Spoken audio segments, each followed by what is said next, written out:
저축은행 예금 5천만 원 넘겨도 괜찮을까요? 대부분은 이렇게 생각합니다. 금리가 4% 후반, 5% 가까이 주는데 굳이 나눌 필요 있나? 어차피 5천만 원까지는 보호되잖아. 실제로 1억 원을 넣어두면 연 5% 기준 세전이자만 500만 원이고 시중은행 3%와 비교하면 연 200만 원 차이입니다. 3년이면 600만 원입니다. 숫자만 보면 이 선택이 비합리적으로 보이진 않습니다. 그래서 많은 사람들이 한 기관에 7천만 원, 8천만 원, 심지어 1억 이상을 그대로 맡깁니다.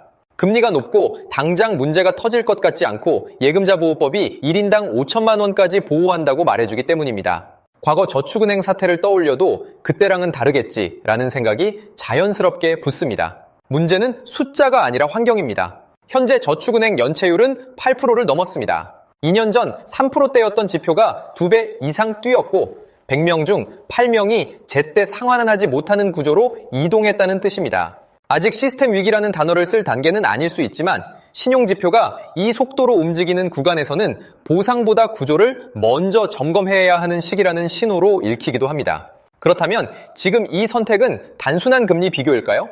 아니면 구조 변화 위에서 내려지는 판단일까요?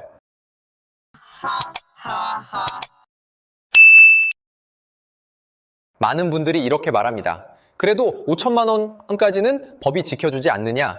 그 선 안에만 있으면 되는 거 아니냐는 겁니다. 맞습니다. 예금자 보호법은 1인당 5천만 원까지 원금과 이자를 합산해 보호하도록 정해두었습니다. 제도는 분명 존재하고 실제로 과거 사례에서도 지급은 이루어졌습니다.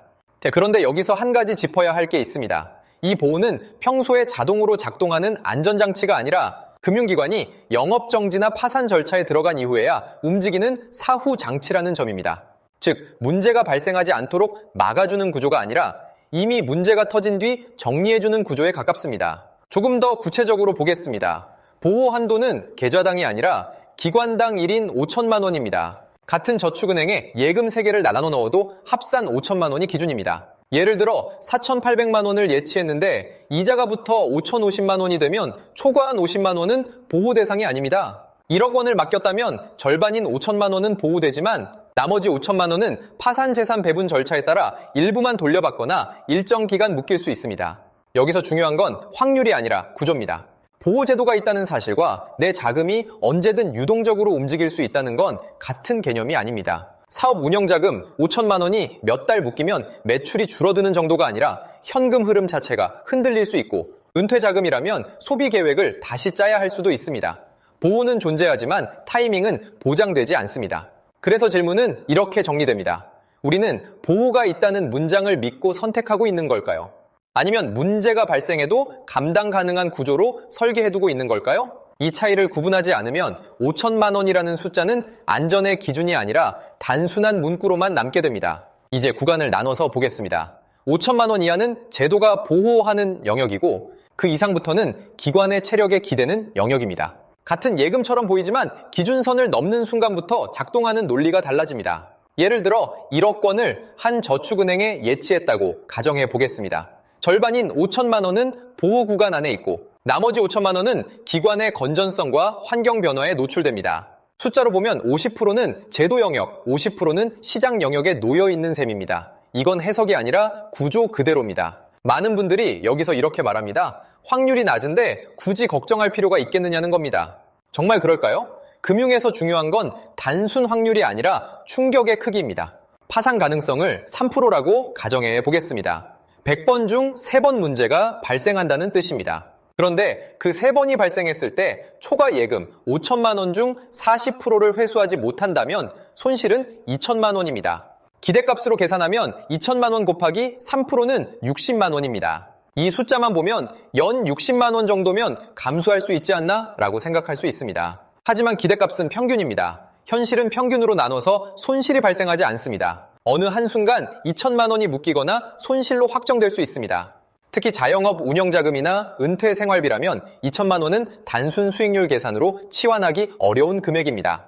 그리고 더 중요한 건 환경입니다. 확률은 고정값이 아니라 환경에 따라 움직입니다. 연체율이 3%에서 8%로 이동하는 구간은 신용 환경이 빠르게 바뀌고 있다는 신호입니다. 100명 중 8명이 상환에 어려움을 겪고 있다는 건 주변 차주들의 압박도 커지고 있을 가능성이 높다는 뜻입니다. 그렇다면 선택의 기준은 무엇일까요? 이건 공포의 문제가 아니라 설계의 문제입니다. 금리 0.7%를 더 받기 위해 초과 구간을 감수하는 구조와 금리를 조금 낮추더라도 보호 한도 안에서 설계하는 구조 중 무엇이 지금 환경에 더 맞는지 판단해야 합니다. 5천만 원을 넘기는 순간부터는 제도가 아니라 환경을 함께 감수하는 선택이라는 점만은 분명합니다. 그렇다면 이제 진짜로 봐야 할 건 하나입니다. 저축은행이 지금 환경에서 버틸 체력이 있는지 그걸 어떤 숫자로 확인할 수 있느냐는 겁니다. 금리는 상품 설명서에 적혀 있지만 체력은 재무제표에 숨어 있습니다. 은행도 결국 회사입니다. 돈을 빌려주고 이자를 받고 그 차이로 이익을 냅니다. 그런데 연체율이 8%라는 건 100명 중 8명이 약속한 이자를 제때 못 내고 있다는 뜻이고 이 비율이 2년 전 3%대에서 2배 이상 올라왔다는 건 손실 압박이 그만큼 빠르게 커졌다는 의미입니다. 이때 등장하는 게 충당금입니다. 그 차이 500억은 결국 이익에서 먼저 빠져나가야 하는 돈입니다. 앞으로 못 받을 가능성이 있는 돈을 미리 비용으로 처리해 쌓아두는 일종의 비상금입니다. 연체율이 3%일 때와 8%일 때 쌓아야 하는 규모는 다를 수밖에 없습니다. 예를 들어 1조 원을 굴리는 은행에서 부실 예상 비율이 3%에서 8%로 상승하면 잠재 손실 규모는 300억에서 800억으로 확대됩니다. 문제는 여기서 시작됩니다. 충당금을 많이 쌓을수록 당장의 이익은 줄고 굴릴 수 있는 자금도 줄어듭니다. 대출은 보수적으로 바뀌고 금리는 올라가고 심사는 까다로워집니다. 은행 입장에서는 방어지만 시장 전체로 보면 유동성이 조여지는 흐름입니다. 여기서 또 하나 봐야 할 지표가 자기 자본 비율입니다. 쉽게 말해 은행이 자기 돈을 얼마나 들고 있는지 보여주는 완충 장치입니다. 예를 들어 자산백을 운용하면서 자기 자본이 10이라면 10%의 완충이 있는 셈입니다. 손실이 5 발생하면 버틸 수 있지만 손실이 10이 발생하면 자본을 넘어섭니다. 그때부터는 외부 지원이나 구조조정 이야기가 나옵니다. 현재 저축은행 업권의 평균 자본 비율은 법적 기준 이상을 유지하고 있습니다. 당장 무너질 수준이라고 단정하긴 어렵습니다. 다만 연체율이 추가로 상승하고 충당금 적립 부담이 계속 커진다면 이 완충 장치가 얼마나 빠르게 줄어드는지가 핵심 변수가 됩니다. 그래서 질문은 단순합니다. 우리는 금리 5%라는 숫자를 보고 있는 걸까요? 아니면 그 금리를 유지하기 위해 은행이 감당해야 할 비용 구조를 함께 보고 있는 걸까요? 체력을 보지 않고 금리만 비교하는 선택은 상품이 아니라 구조를 놓치는 선택일 수 있습니다. 많은 분들이 이렇게 생각합니다. 파산 아니면 괜찮은 것 아니냐는 겁니다. 정말 그럴까요? 금융기관의 위험은 보통 파산이라는 결과로 기억되지만 실제로는 그 전 단계에서 조용한 변화들이 먼저 나타납니다. 첫 번째 신호는 수익성입니다. 2023년 저축은행 업권 순이익은 전년 대비 80% 이상 감소했고 일부 기관은 적자로 전환했습니다. 숫자만 보면 단순 실적 악화처럼 보일 수 있습니다. 그런데 수익이 줄어든다는 건 손실을 흡수할 여력이 줄어든다는 뜻이고 충당금을 쌓는 속도도 그만큼 둔화된다는 의미입니다. 이익은 단순 성과가 아니라 방어 자원입니다. 두 번째는 대출 태도의 변화입니다. 연체율이 8%를 넘는 구간에서는 신규 대출 심사가 강화되고 만기 연장이 까다로워지고 위험 차주부터 정리됩니다. 은행이 몸을 움츠리기 시작하면 시장에 공급되는 자금도 줄어듭니다. 대출이 줄면 이자 수익도 줄고 자산 성장도 둔화됩니다. 방어 모드가 길어질수록 회복 속도는 더뎌집니다. 세 번째는 금리 경쟁입니다. 예금을 유지하려면 금리를 올려야 합니다. 실제로 일부 저축은행은 5%를 넘는 특판 상품을 내놓았습니다. 겉으로 보면 매력적인 조건입니다. 하지만 금리를 1% 더 준다는 건 비용이 그만큼 늘어난다는 뜻입니다. 1조 원 예금을 보유한 기관이 금리를 1% 올리면 연간 100억 원의 추가 비용이 발생합니다. 수익은 줄고 비용은 늘어나는 구조가 동시에 작동합니다. 여기서 중요한 건 금리의 의미입니다. 금리는 단순 보상이 아니라 때로는 리스크의 가격입니다. 높은 금리는 매력적이지만 그 이면에는 자금 유지 압박이 존재할 수 있습니다. 상승 구간에서는 보상으로 보이지만 신용이 흔들리는 구간에서는 방어 비용일 수도 있습니다. 이게 왜 중요하냐면 이런 신호들이 겹치기 시작하면 선택지는 점점 줄어들기 때문입니다. 수익성 악화, 대출 축소, 금리 인상이라는 흐름이 동시에 나타날 때는 이미 내부적으로 균형이 조정되고 있다는 뜻입니다. 파산은 마지막 단계입니다. 그 전 단계에서 이미 환경은 바뀌고 있습니다.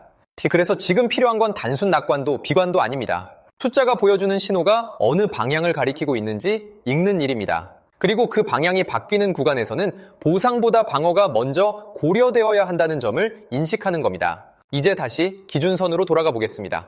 5천만 원이라는 숫자는 단순한 법적 한도가 아니라 설계의 경계선입니다. 그 선 안에서는 제도가 작동하고 그 선을 넘는 순간부터는 기관의 체력과 환경 변화에 함께 노출됩니다. 겉으로 보기에는 같은 예금이지만 기준선을 넘는 순간 작동하는 논리가 달라집니다. 많은 분들이 확률이 낮은데 굳이 이렇게까지 나눌 필요가 있나? 라고 말합니다. 맞습니다. 모든 연체율 상승이 곧바로 부실로 이어지는 건 아닙니다. 대부분의 금융기관은 정상적으로 운영되고 보호제도 역시 실제로 지급된 사례가 있습니다. 다만 구조를 보면 초과 구간은 보호가 아니라 상황에 의해 결정되는 영역이라는 점은 변하지 않습니다. 예를 들어 1억 원을 한 기관에 예치했다면 절반은 제도 영역, 절반은 기관 건전성 영역에 놓입니다. 이때 리스크는 균등하게 분산되지 않습니다. 이자는 매달 나눠 들어오지만 충격은 한 번에 발생합니다. 유동성이 필요한 시점에 자금이 묶이면 그 자체가 리스크가 됩니다. 특히 사업 운영 자금이나 단기 자금이라면 수익률보다 자금 접근성이 더 중요해질 수 있습니다. 그래서 판단의 기준은 단순 수익률 비교가 아니라 노출 금액이 내 전체 자산에서 차지하는 비중입니다. 5천만 원이 생활비의 몇 개월치인지 사업 매출의 몇 %인지에 따라 같은 금액이라도 의미는 달라집니다. 숫자는 같아도 체감은 다릅니다. 결국 선택은 두 가지입니다. 금리 0.5에서 1%를 더 받는 구조를 유지할 것인지 아니면 보호 한도 안에서 자금을 분산해 노출 구간을 없앨 것인지입니다. 전자는 기관의 체력의 일부를 맡기는 방식이고 후자는 제도 안에서 설계하는 방식입니다. 정답을 강요할 문제는 아닙니다. 다만 어떤 구조 위에 서 있는 선택인지는 알고 결정해야 합니다.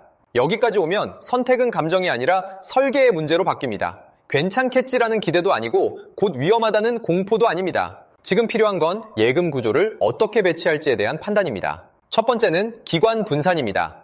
1억 원을 한 저축은행에 넣어두는 대신 5천만 원 이하로 두 곳에 나누는 방식입니다. 예금자 보호 한도는 기관별 1인 5천만 원이기 때문에 두 기관으로 나누면 각각 보호 구간 안에 들어갑니다. 이 경우 금리 차이로 인해 연 50만에서 100만 원 정도의 이자 차이가 발생할 수 있습니다.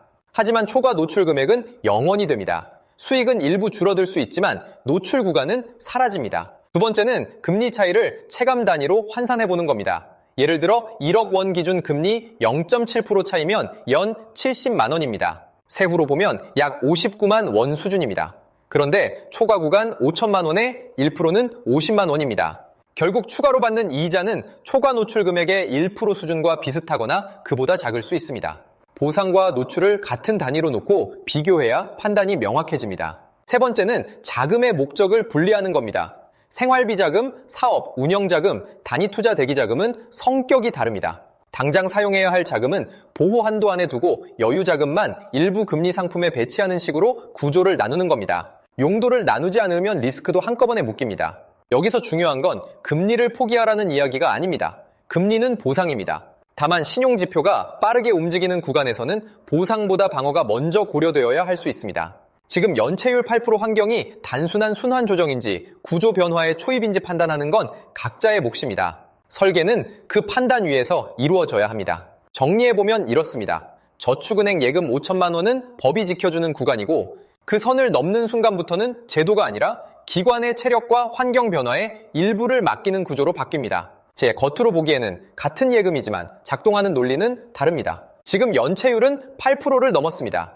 2년 전 3%대였던 지표가 2배 이상 움직였고 100명 중 8명이 상환의 어려움을 겪는 환경으로 이동했다는 뜻입니다. 당장 위기라는 단어를 쓸 단계는 아닐 수 있지만 지표의 방향이 바뀌는 구간에서는 전략도 점검 대상이 됩니다.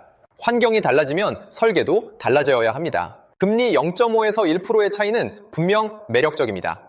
1억 원 기준으로 연 50만에서 100만 원의 추가 이자가 생깁니다. 하지만 초과 구간 5천만 원은 한 번에 노출되는 구조입니다. 수익은 나눠 들어오지만 충격은 한 번에 발생합니다. 이 비대칭을 이해하지 못하면 우리는 숫자만 보고 판단하게 됩니다. 여기서 필요한 건 공포가 아닙니다. 곧 망한다는 이야기도 아닙니다. 대신 기준선을 분명히 인식하는 겁니다. 5천만 원은 제도가 책임지는 영역이고 그 이상은 내가 설계하고 감수하는 영역입니다. 선택은 각자의 몫이지만 그 선택이 어떤 구조 위에 서 있는지는 알고 결정해야 합니다. 5천만 원은 법이 정한 한도입니다. 그 이상은 내가 감수하기로 한 리스크입니다. 경제머신 로그아웃.